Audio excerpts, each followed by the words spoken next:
Hi everyone, in this tutorial I will be teaching you how to join a Zoom meeting.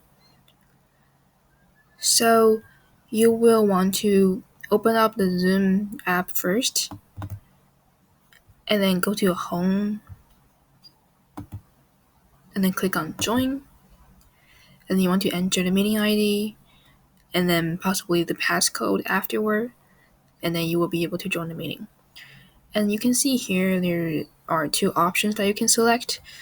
If you don't want your audio to be connected, or if you don't want your video to be turned on, then you want to select these. But if you don't want your audio to be connected, that means that you won't be able to hear what other people are saying.